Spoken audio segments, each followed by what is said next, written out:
right around the corner. Time is very crucial right now. I got a lot to get done on the MR2, so the more time I can spend here at the shop, the more I can get knocked out on the car. It's time to eat, and perfect time to let you guys know that today's video is brought to you by Factor.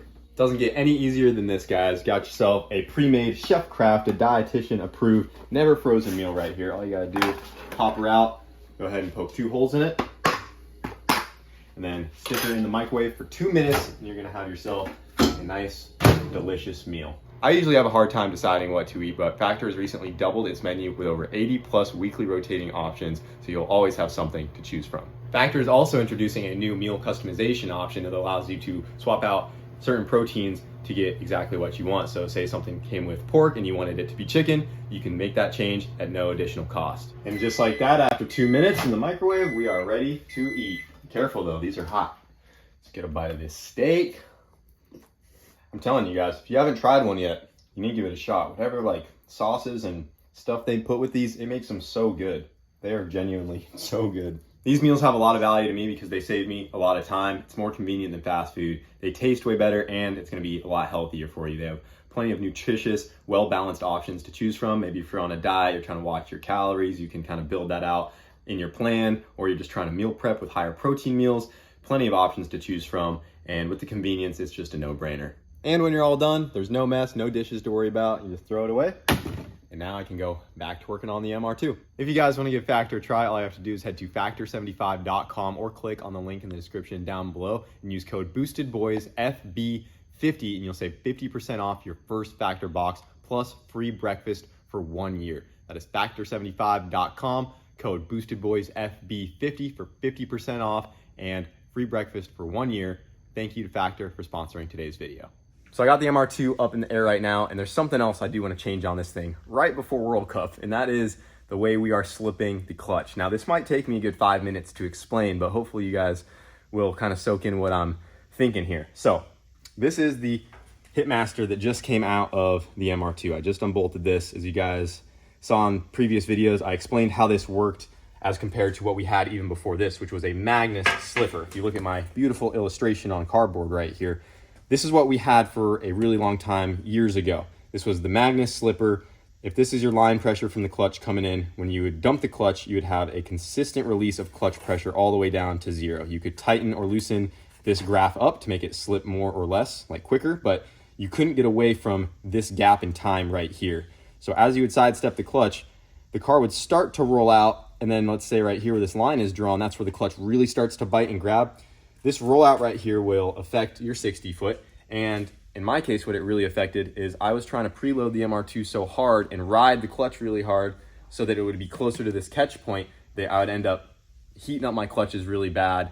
And I was going through them quicker, and it just wasn't good because I was trying to also cut a light at an event. Now this was fine for a private test and tune because if I was okay with a little bit of rollout, I could just sidestep the clutch. I wasn't trying to cut a light or anything crazy, but in a race, I needed that good reaction time and I wanted the car to get up and go.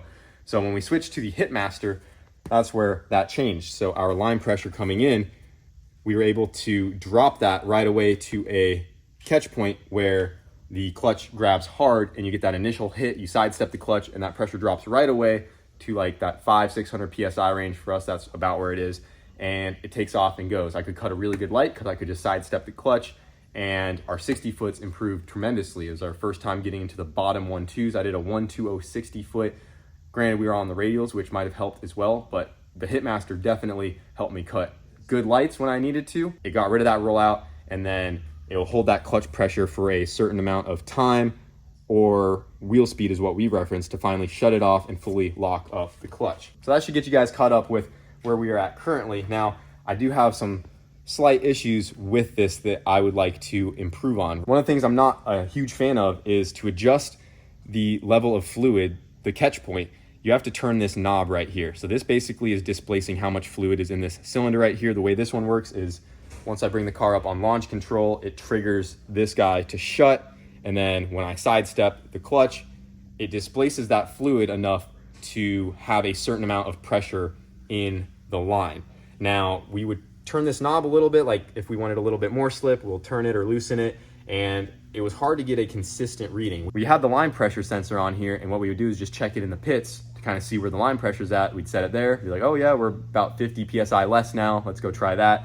But if I also didn't have my clutch up on my clutch stop, if I had any inconsistency with my foot, we would just find some inconsistencies in this as well, because it is also kind of, I'd call this kind of primitive, just to turn this knob right here to displace the fluid. It did work well, and I'm not knocking on it, but I think this is best designed for cars that might not even have a aftermarket computer, because you could throw this on a stock manual car. As long as you have a way to trigger this solenoid on the launch, you can manually adjust this. You don't need an aftermarket ECU to try to do anything for you, and it's a lot more universal, which makes sense. But we got a fuel tech and we got a standalone ECU that can trigger stuff for us that I believe is going to be much more consistent. Plus, instead of making changes manually, like going back there turning a knob, we can actually just target a different number in the fuel tech and actually make that change on the computer.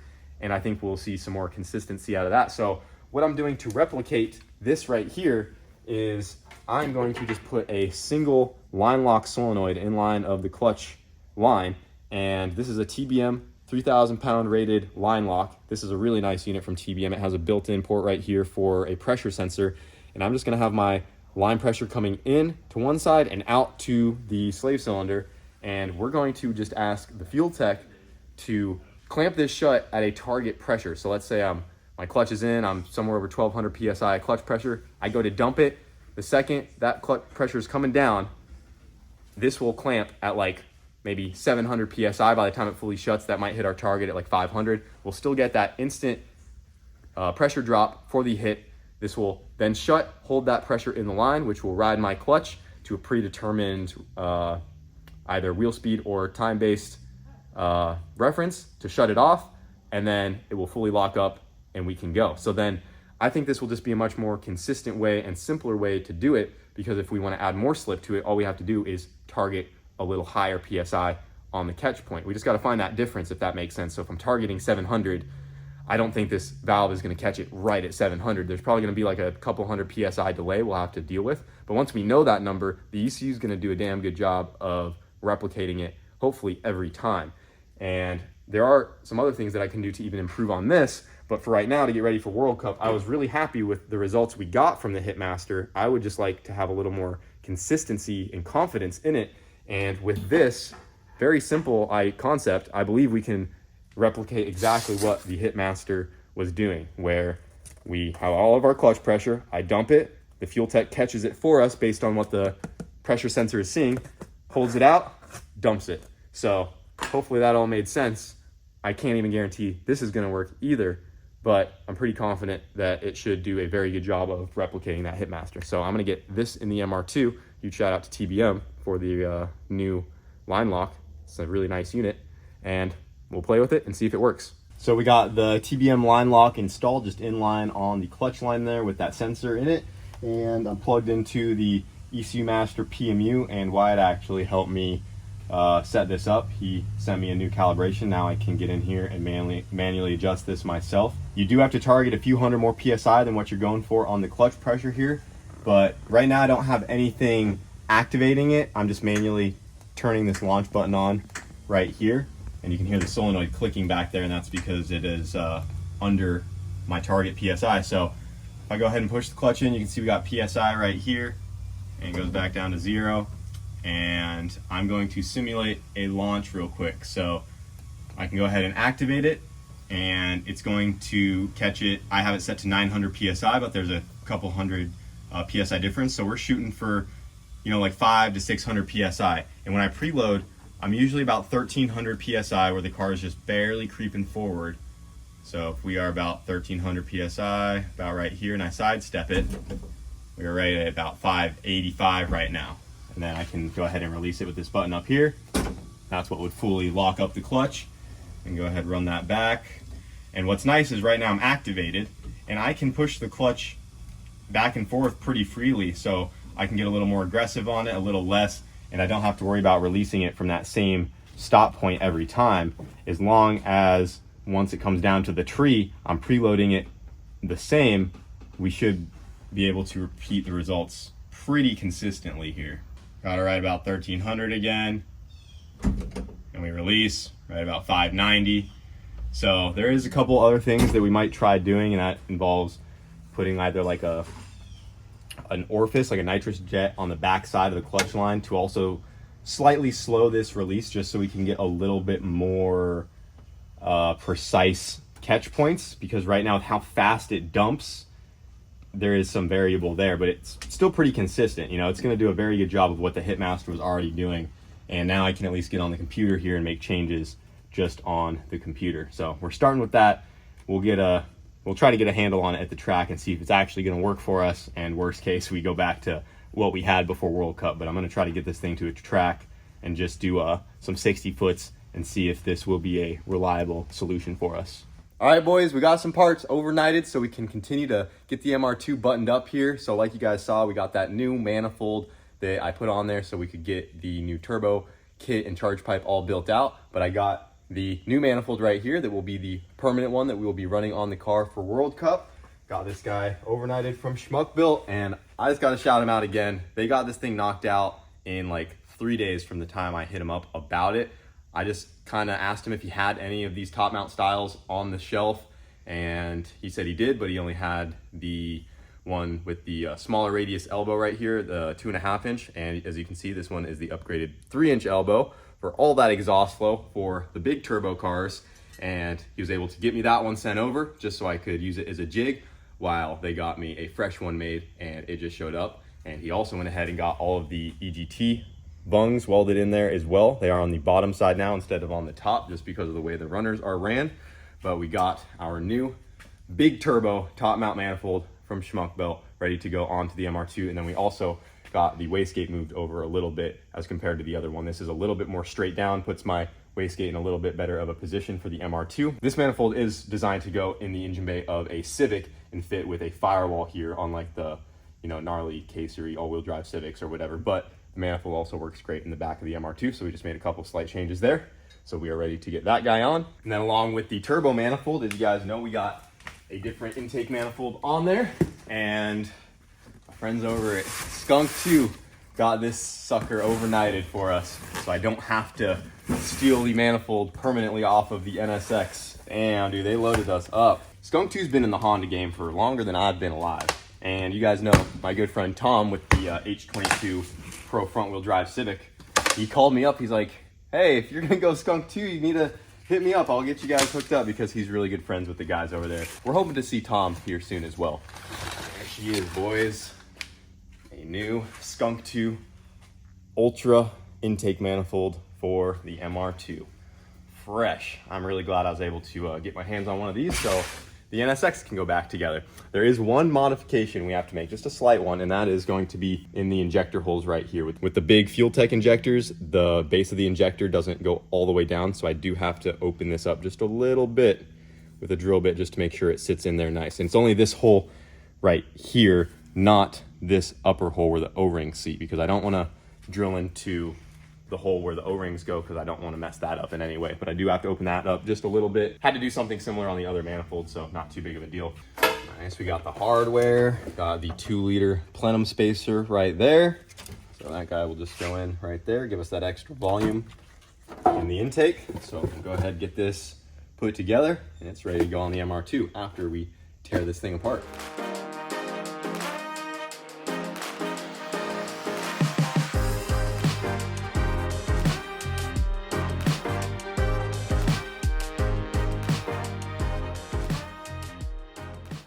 Something that's also cool about the Skunk2 Ultra, when you have the plenum off here, not many other intakes are like this, but it almost looks like it basically has a set of ITBs underneath here without the individual throttle blades. You got these nice funnels to direct the air down each individual runner just built into the casting, and then you just got the plenum that goes on top of all of that just forces the air down in there if you have a turbo. The engineering they have over at Skunk2 is actually pretty serious, so pretty cool. So to get my Fuel Tech injector to fit, I do have to drill it out, just like we mentioned. It bottoms out right here, and that is just because this hole right there is just a little too tight for the base of that injector.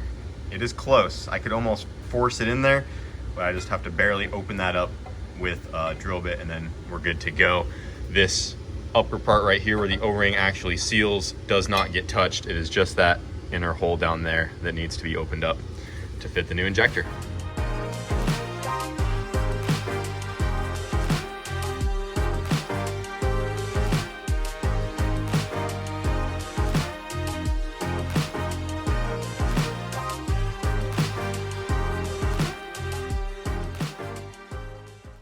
All right, I got the Skunk2 Ultra all assembled here with the 2-liter spacer, and I also got those injector holes drilled out.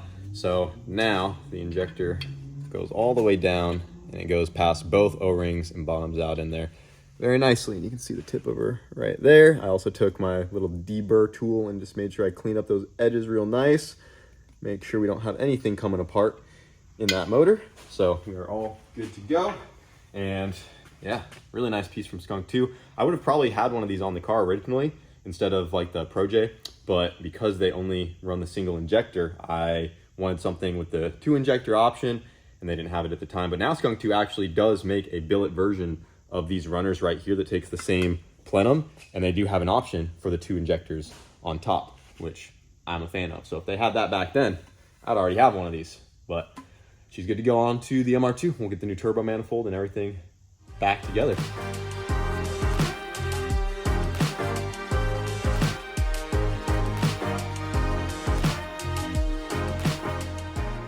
So I just got the intake manifold on the MR2, and before I put the throttle body on, I'm actually going to heat this thing up and test to make sure that it opens freely, because Brent actually gave me a call and he kind of warned me that on Show Enough, his S2000, he's also not running an intercooler, since he's seeing pretty high intake air temps as well with the lack of intercooler. He said that at the end of his pass, his throttle body would hang up a little bit, and once it would cool off, it was fine. So it was actually holding the RPM at like 4,000 or 5,000. And he said it's definitely something to consider. It's something I would have never thought about unless he told me that, but you know, it could be a good point with how much extra heat we may have due to the lack of the intercooler. There's a chance, you know, the throttle blade swelling up or any of the joints in here swelling up from the added heat could cause this thing to not operate right. So I'm gonna go ahead, while I have it off, just kind of heat it up with my blowtorch real good. Nothing crazy to where I like discolor anything, but just get this nice and hot, and I just want to make sure that she still moves freely so we know we don't have anything to worry about. So let's go ahead, get her nice and warmed up. I'm just gonna heat the face of the blade here and the aluminum around it. I don't want to go too crazy, but definitely want to get some heat in there and just check it. Still. Yeah, that's gonna be way more heat than we see in a 7-second run. That's a direct blowtorch on it, and it's moving freely. So I think we're good, but definitely didn't hurt to double check.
All right, guys, we are just about all the way back together here. Got both the new manifolds back on, finished up all of the welding that needed to be done on the new charge pipe and on the air scoop.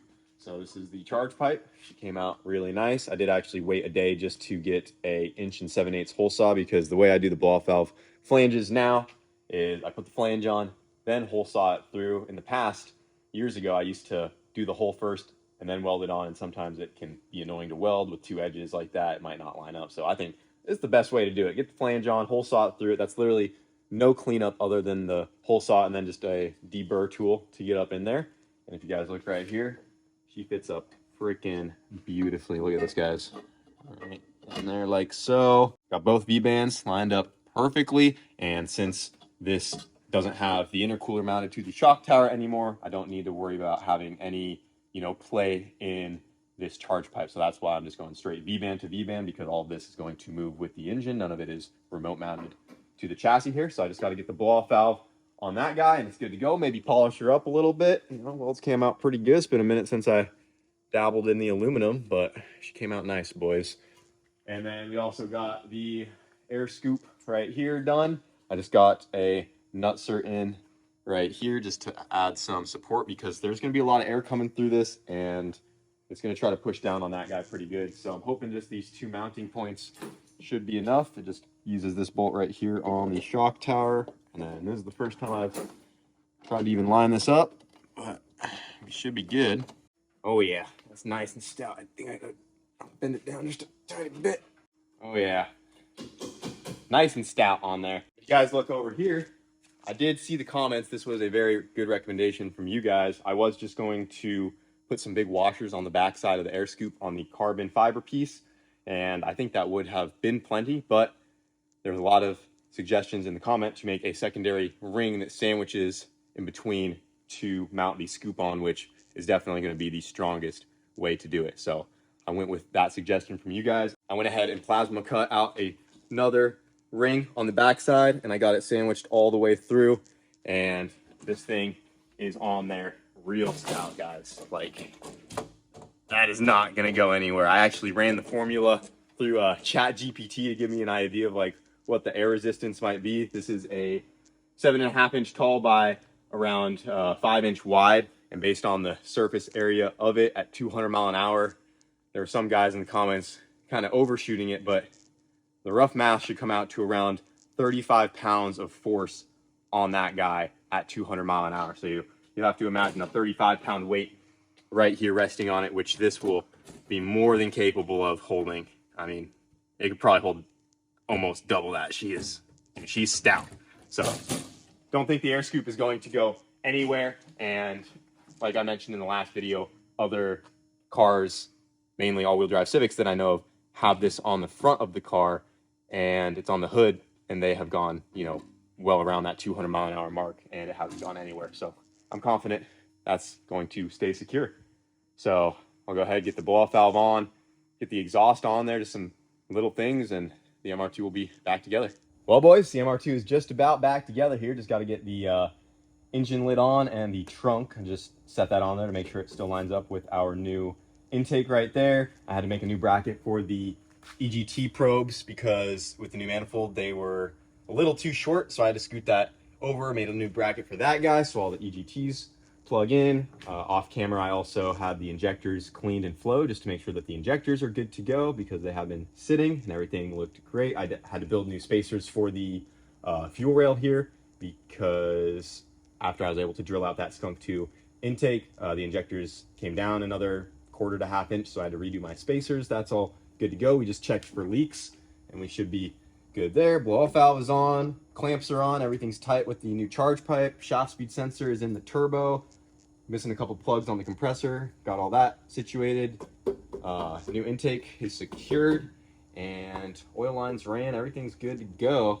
So I'm gonna go ahead, fire this thing back up, and hopefully we'll have some time to take it to the track. And I would like to at least get some 60-foot tests out of the way. I'm not worried about running it down track, but I want to test out that new slipper, make sure that strategy is going to work for us. And we do have a dyno appointment scheduled, so we're going to be getting ready for that. And all I'll say for right now is, after all this work I already did I'm gonna have to redo most of it because we don't plan on running this engine as our final engine at World Cup. This will probably come out and be a backup for us, so you guys will see what we got going back in here pretty soon. I mean, you can probably connect the dots. I'm gonna try to get the billet engine in this thing, and hopefully we can really try to send it at World Cup. So that should be done here in a few days, and we will do the swap-a-roo. But yeah, I was able to at least get everything fabbed up. Been working on this thing just nonstop the last 3-4 days now, and she should be good to go. So let's go ahead and fire her up. I just charged the battery, and like I said, we already checked for leaks, so she should all be ready to be primed, and it should just fire right up.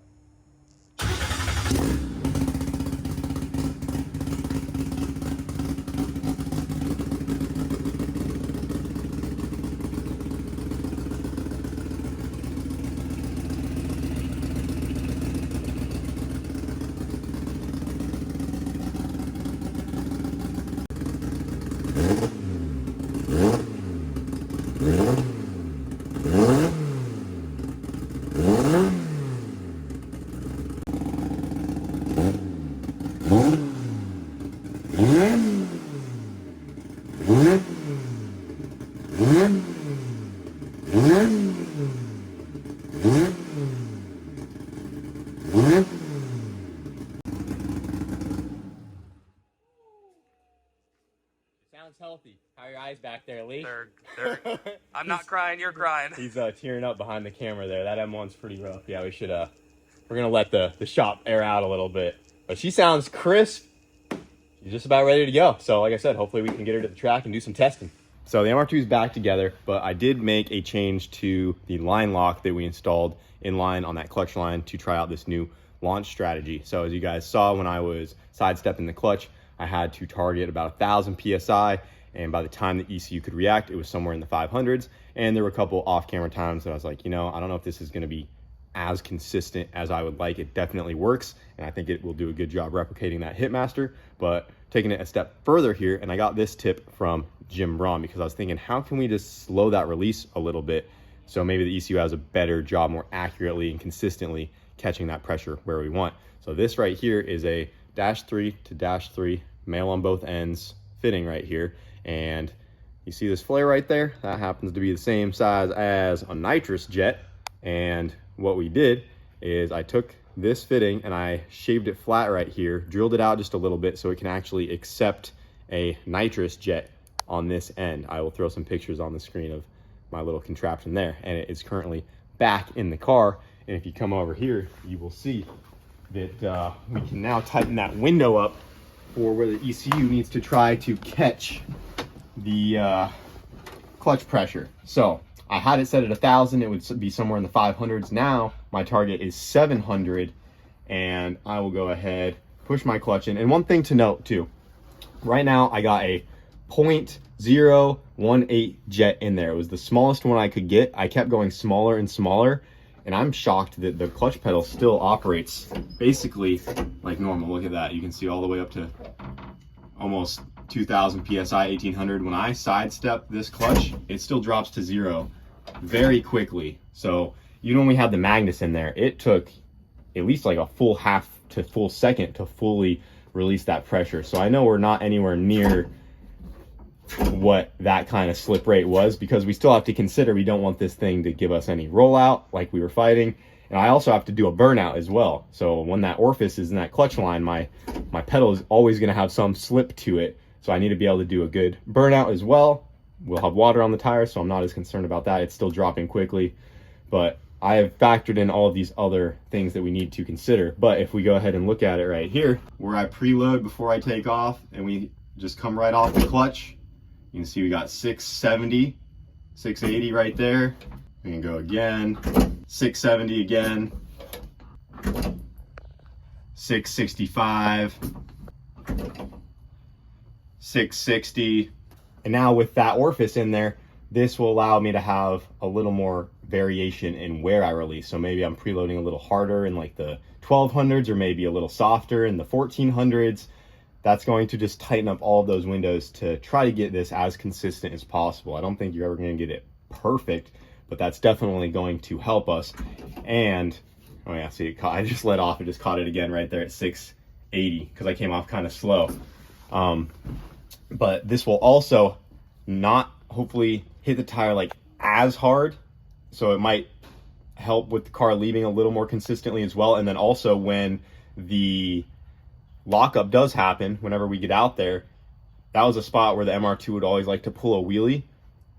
So this will also help just kind of soften that transition just a little bit by having a little bit of slip in there. Not saying that it ain't gonna try to yank the front end up off the air anyways, especially with a lot of the weight that we've removed from the car, but just a whole bunch of other angles to think about it. I still think I can go down a couple sizes on nitrous jets just to where this is a little bit slippier, and then that ECU is going to be able to hopefully just nail it every time as long as I do my job and I'm consistent as well. So something to try. Like I said, don't know if it's going to work, but it looks promising.